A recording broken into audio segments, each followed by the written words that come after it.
কুমিল্লা ৪ আসনে বাংলাদেশ জাতীয়তাবাদী দলের বিএনপির প্রার্থী মঞ্জুরুল আহসান মুন্সির মনোনয়ন বাতিল ঘোষণা করেছে নির্বাচন কমিশন ইসি।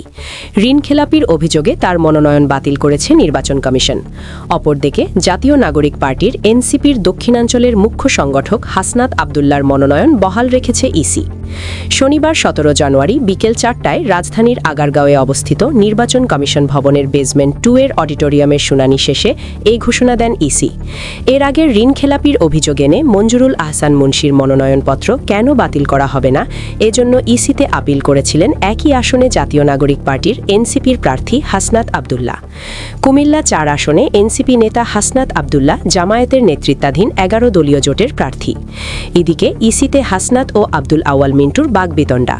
নির্বাচন কমিশনে ইসিতে জাতীয় সংসদ নির্বাচনের প্রার্থীদের আপিল শুনানির সময় জাতীয় নাগরিক পার্টির এনসিপির প্রার্থী হাসনাত আবদুল্লাহ ও বিএনপি প্রার্থী আব্দুল আওয়াল মিন্টুর বাগবিতণ্ডা হয়েছে।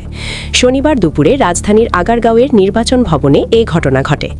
এ সময় দ্বৈত নাগরিকত্ব নিয়ে মানিকগঞ্জ ৩ আসনের প্রার্থী আফরোজা খানমের মনোনয়নপত্রের বৈধতার বিরুদ্ধে আপিল শুনানির বিরতি চলছিল।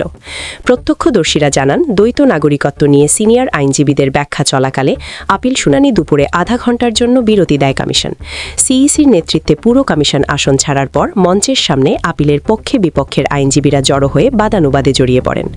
এ জটলার মধ্যে উপস্থিত ছিলেন ফেনী ৩ আসনের বিএনপি প্রার্থী আব্দুল আওয়াল মিন্টু। দ্বৈত নাগরিকত্বের অভিযোগে তারও বৈধ মনোনয়ন বাতিলের আপিল হয়েছে। এজন্য শুনানিতে অংশ নিতে তিনি ইসিতে আসেন। জটলায় তিনি মনোনয়ন বাতিল করতে চাওয়া পক্ষের প্রতি ক্ষোভ প্রকাশ করেন। এই সময় অন্য এক আপিলের শুনানির জন্য ইসি মিলনাতানে উপস্থিত কুমিল্লা ৪ আসনের এনসিপি প্রার্থী আবুল হাসনাত আবদুল্লাহ উত্তেজিত হয়ে পড়েন। তিনি আওয়াল মিন্টুর ক্ষোভ প্রকাশ নিয়ে আপত্তি তোলেন। সঙ্গে সঙ্গে পরিস্থিতি উত্তপ্ত হয়ে পড়ে। তখন আব্দুল আওয়াল মিন্টুকে আইনজীবীরা সরিয়ে নিলে তার ছেলে তাবিত আউয়াল কথা বলে হাসনাতকে শান্ত করার চেষ্টা করেন। পরে আইন শৃঙ্খলা রক্ষাকারী বাহিনী পরিস্থিতি নিয়ন্ত্রণে আনে। বিরতির পর শুনানি শুরু হলে হাসনাত কমিশনের কাছে অভিযোগ করেন। তিনি বলেন, বিএনপি প্রার্থী আব্দুল আওয়াল মিন্টু অশ্রাব্য ভাষায় গালিগালাজ করেছেন, ব্লাডি সিটিজেন বলেছেন এবং বল প্রয়োগেরও চেষ্টা করেন। এ বিষয়ে নির্বাচন কমিশনার আব্দুর রহমান এল মাসুদ বলেন, আমরা ঘটনাটি শুনেছি, এটাকে অনাকাঙ্ক্ষিত বলি।